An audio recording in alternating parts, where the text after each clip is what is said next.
बिस्मिल्लाहिर्रहमानिर्रहीम अस्सलाम वालेकुम। कैसे हैं आप सब लोग। आज जो मैं आपके साथ रेसिपी शेयर करने जा रही हूँ वो है जी बेसन टुकड़ी, जो कि बहुत ही इजी तरीके से मैं बताने वाली हूँ और बहुत ही डिलीशियस बनने वाली है। आप एक बार इस रेसिपी को ज़रूर ट्राई कीजिएगा। तो चलिए आइए जल्दी से हम इस रेसिपी को बनाना शुरू करते हैं। यहाँ पर देखिए मैंने ले लिया है जी एक बाउल, उसके अंदर मैं शामिल कर रही हूँ जी 2 कप बेसन शामिल करूँगी। मैं यहाँ पर जितने भी कप इस्तेमाल करती हूँ अपनी रेसिपीज़ में वो मेजरमेंट वाले कप ही होते हैं। अब मैंने यहाँ पर 2 कप जो है वो बेसन शामिल कर लिया है। इसको हम अच्छे से मिक्स कर लेते हैं। अब मैं इसके अंदर शामिल कर रही हूँ 3 टेबल स्पून के करीब देसी घी, यानी 3 बड़े चम्मच देसी घी शामिल किया है मैंने इसके अंदर। हमने इस बेसन को दबाकर मिक्स नहीं करना है, ना ही जो टुकड़ियाँ बनेंगी उनको हमने मिक्स करना है। हमने इस बेसन को दरदरा सा बनाना है। यहाँ पर बेशक आपके पास मोटा बेसन भी हो या बारीक हो, जो भी हो, आपको ये स्टेप लाजमी करना है। हमने इसको प्रेशर के साथ नहीं करना, हमने इसे लाइट लाइट सा मिक्स कर कर इन्हें दरदरा सा बनाना है। यहाँ पर देखें जी अच्छी तरह से मैंने देसी घी को इसके अंदर मिक्स कर लिया है। ये बनना शुरू हो चुकी हैं यहाँ पर। अब मैं इसके अंदर शामिल करूँगी जी थोड़ा थोड़ा करके दूध शामिल करेंगे। 2 टेबल स्पून के करीब हम इसके अंदर दूध शामिल करेंगे, लेकिन एकदम से शामिल नहीं करेंगे। जितनी ज़रूरत होगी उस हिसाब से ही आप इसके अंदर दूध शामिल करेंगे। यहाँ देखें जी मैं थोड़ा सा दूध डालकर इसको मिक्स कर रही हूँ, क्योंकि हमें इसकी फुटकड़ियाँ टाइप इस बेसन को बनाना है, यानी दरदरा सा हमें इस बेसन को बनाना है। यहाँ पर देखें थोड़ा सा और मैंने दूध शामिल किया है। बेसिकली इसमें सिर्फ अब 2 टेबल स्पून के करीब जो है वो दूध गया है। अब हम इसके अंदर और दूध शामिल नहीं करेंगे, बस हमने अच्छी तरह से बेसन को मिक्स करना है। यहाँ पर फुटकड़ियाँ बननी चाहिए हैं, कोई भी बेसन से अलग नहीं रहना चाहिए। यहाँ पर देखें जी इस तरह से हो जाना चाहिए है। बहुत अच्छी तरह से मैं आपको यहाँ पर दिखा रही हूँ कि इस तरह ये वाला स्टेप बहुत इंपॉर्टेंट है हमें, क्योंकि बेसन की टुकड़ी बनानी है तो जो बहुत ही अच्छी दानेदार सी टुकड़ी बनेगी। बस जी ये हो गया। अब इसको 7 मिनट के लिए ऐसे ही छोड़ देंगे। यहाँ पर देखें जी 5 से 7 मिनट हो चुके हैं, मैंने इसको ऐसे ही छोड़ा था। अब मैं इसको डालूंगी जी इसके अंदर। अगर आप चाहें तो कहीं जाली वाले के अंदर डालकर भी इसको आराम से छान कर निकाल सकते हैं, यानी प्रेस कर करके किसी भी स्पून की मदद से कर सकते हैं। लेकिन मैंने इसको डाल दिया है जी चॉपर में। इस तरह से आपने रोक रोक कर चलाना है। तकरीबन 1 मिनट हम इसको अच्छी तरह से मिक्स करेंगे। इस तरह रोक रोक कर चलाना है, एकदम से नहीं चलाना है। ठीक है जी, ये देखें आराम आराम से मैं यहाँ पर कर रही हूँ ताकि अच्छी तरह से सारा बेसन जो है वो एक दूसरे में मिक्स हो जाए। यहाँ पर देखें जी ये है जी इसकी लुक, ये देखें अब ये कितना दानेदार हो चुका है सारा बेसन जी। तो यहाँ पर देखें जी अब मैंने एक ले लिया है जी पैन। इसके अंदर मैं शामिल करूँगी जी आधा कप देसी घी शामिल कर रही हूँ। आधा कप देसी घी शामिल किया, हल्का से इसको गर्म होने देंगे, ज़्यादा गर्म नहीं करेंगे। अब हमने जो बेसन अपना बनाया था वो इसके अंदर शामिल कर देंगे। अब हमने इसको मिक्स कर लेना है सारे घी में अच्छी तरह से।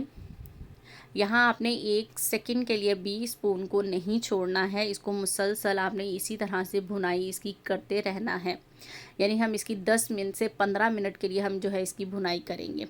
अब यहाँ पर मैंने इसको अच्छी तरह से मिक्स कर लिया है। मीडियम फ्लेम है, ये कलर है। उसके बाद इसकी भुनाई करते जाएंगे तो इसका कलर जो है वो लाइट भी होता जाएगा और चेंज भी होता जाएगा। यहाँ देखें जी बबल्स बनना शुरू हो गए और इसका कलर देखिए काफ़ी हद तक चेंज हो चुका है। अगर आप चाहें तो इसके अंदर 1 चुटकी जर्दे का रंग भी शामिल कर सकते हैं, लेकिन मैं वो शामिल नहीं करूँगी। जो इसका नेचुरल कलर हम लेकर आने वाले हैं बेसन की टुकड़ी का, वही रहेगा। अगर आपने मेरे चैनल को अभी तक सब्सक्राइब नहीं किया है तो मेरे चैनल को सब्सक्राइब करें, बेल आइकन को प्रेस करें ताकि आपको मेरी हर आने वाली रेसिपी आसानी से मिल जाए। और वीडियो अच्छी लगे तो वीडियो को लाइक कर दिया करें। यहाँ पर देखें जी मुझे 10 मिनट हो चुके हैं इसकी भुनाई करते हुए। ये देखें जी कितना खूबसूरत सा कलर हो गया है। अब मैं इसके अंदर शामिल कर दी है जी इलायची के कुछ दाने। अब हम इसको इलायची के दाने डालकर भी 5 मिनट अच्छी तरह से भुनाई करते हैं इसकी। 15 मिनट टोटल हमने इसकी भुनाई की है जी। तो अब मैंने यहाँ पर फ्लेम ऑफ़ कर दिया है। फ्लेम ऑफ़ करने के बाद भी आपने इसे 1-2 मिनट इसी तरह चलाते जाना है, वरना जो नीचे बैठ जाएगा उसका कलर चेंज हो जाएगा, वरना ज़्यादा डार्क हो जाएगा। अब मैंने यहाँ पर फ्लेम जो है वो ऑफ़ कर दिया हुआ है, लेकिन मैं 1 से 2 मिनट इसको इसी तरह से चला रही हूँ। यहाँ पर देखिए जी, ताकि ये नीचे लगे नहीं कि बहुत ज़्यादा लगना शुरू हो जाएगा। यहाँ पर देखिए जी हल्का सा इसका कलर भी जो है वो ब्राउन होना शुरू हो चुका है। ये देखें अभी यहाँ पर फ्लेम ऑफ है, मैंने ऑन नहीं किया हुआ है, फ्लेम मैं ऑफ़ कर दिया है। बस जी अब इसको साइड पे करते हैं। अब यहाँ पर मैंने ले लिया है जी एक पैन। इसके अंदर मैं शामिल करूँगी जी 3/4 कप जो है वो मैंने पानी का शामिल किया है। ज़्यादा पानी शामिल नहीं करना है। 2 कप मैं इसके अंदर शामिल कर रही हूँ जी चीनी के। 3/4 कप पानी लिया है और उसके अंदर मैंने 2 जो हैं चीनी के कप शामिल किए हैं। अब हमने इसको चीनी डिज़ोल्व होने देंगे पहले अच्छी तरह से इसके अंदर। यहाँ पर देखिए जी चीनी को बॉयल भी आ गया है और अच्छी तरह से डिज़ोल्व हो गई है। अब हमने यहाँ पर 2 तार की चाशनी बनानी है। मैं आपको चेक करवाती रहूँगी कि कब तक और कैसे बननी है। यहाँ पर देखिए जी अभी ये लिक्विड ही है, अभी हम इसे थोड़ा सा और पकाएंगे। आप देखें यहाँ पर ये थोड़ा सा गाढ़ा होकर गिरने लगा है, तो अब मैं आपको चेक करके बताती हूँ। ये देखें जी अभी तार नहीं बनी है। हमें बेसिकली जब हम अपने हाथ को इस तरह से करेंगे, फिंगर्स को प्रेस करके, तो 1 से 2 तार इसकी, एक जो है फुल तार बननी चाहिए, दूसरी जो है वो बनने पर हो तो हमारा शीरा जो है वो तैयार हो चुका होगा। यहाँ पर देखें जी अभी हल्की सी बन रही है, अच्छी तरह से नहीं बन रही है। ये देखें 1 मिनट के लिए हम इसको मज़ीद बनाएंगे और जी। तो अब चेक करते हैं, 1 मिनट हो गया है जी। तो यहाँ पर देखिए जी अब ये ठंडा करके आप लोग ज़्यादा चेक करें तो बेहतर रहेगा। यहाँ पर देखें जी एक तार इसकी जो है वो अच्छे से बनना शुरू हो चुकी है। ये देखें दूसरी जो है वो बनकर टूट रही है, एक तार जो है वो अच्छे से बननी चाहिए। बस जी हमारा शीरा यहाँ पर तैयार है, इसको उतार लेते हैं। यहाँ पर देखें जी फ्लेम ऑफ है और यहाँ पर देखें जी इसकी लुक, ये देखें कलर में कितना फ़र्क आया और ये गाढ़ा भी होना शुरू हो चुका था। यहाँ पर फ्लेम ऑफ है, ऑन नहीं किया है। अब हम इसके अंदर अपना शीरा शामिल कर देंगे जो हमने तैयार किया था, लेकिन यहाँ पर फ्लेम ऑफ है, फ्लेम ऑन नहीं है। पहले हम इसको अच्छी तरह से मिक्स करेंगे, सारे बेसन के अंदर शीरे को पहले अच्छी तरह से मिक्स कर लें। अब हम यहाँ पर मीडियम फ्लेम ऑन कर देंगे। अब हमने इसको तब तक यहाँ पर पकाना है कि जब तक ये थोड़ा सा गाढ़ा नहीं हो जाता, यानी 1 से 2 मिनट हम इसको अच्छी तरह से पकाएंगे यहाँ पर जी। तो यहाँ पर देखें जी 2 मिनट हो गए मुझे शीरे को बेसन के अंदर पकाते हुए। अब ये थोड़ा सा गाढ़ा होना शुरू हो चुका है, तो अब मैंने इसके अंदर शामिल कर दिया है जी आधा कप दूध।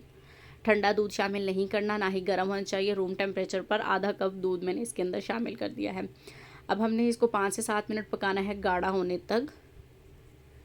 यहाँ देखें जी अभी मुझे 2-3 मिनट हो गए हैं इसको पकाते हुए और इसमें बबल्स बनना शुरू हो गई हैं, यानी ये गाढ़ा होने की तरफ है। यहाँ पर मैं अपना स्पून है वो चेंज कर रही हूँ ताकि मैं अच्छी तरह से, अब वो शीरा डाल दिया है तो ये साइड पे ज़्यादा लग रहा है ताकि इससे आसानी से कर सकूँ। यहाँ देखें जी अभी लिक्विड ही था। अब यहाँ पर देखें जी 5 मिनट हो गए मुझे पकाते हुए और ये गाढ़ा होना शुरू हो चुका है। 1 से 2 मिनट हम इसे मज़ीद पका लेते हैं। ज़्यादा भी आपने करने ही देना, क्योंकि ये फिर बाद में अंदर से भी हार्ड हो जाएगा। टुकड़ी तो इसकी बनेगी ही, ऊपर से आपको लगेगा कि ये सख्त हो चुका है, लेकिन अंदर से उतना ही सॉफ्ट रहेगा। यहाँ पर देखिए जी अब मैंने फ्लेम कर दिया है जी ऑफ। ये देखिए जी इतना गाढ़ा होना चाहिए, उसके बाद भी आपने 1 से 2 मिनट इसी तरह चम्मच चलाते जाना है।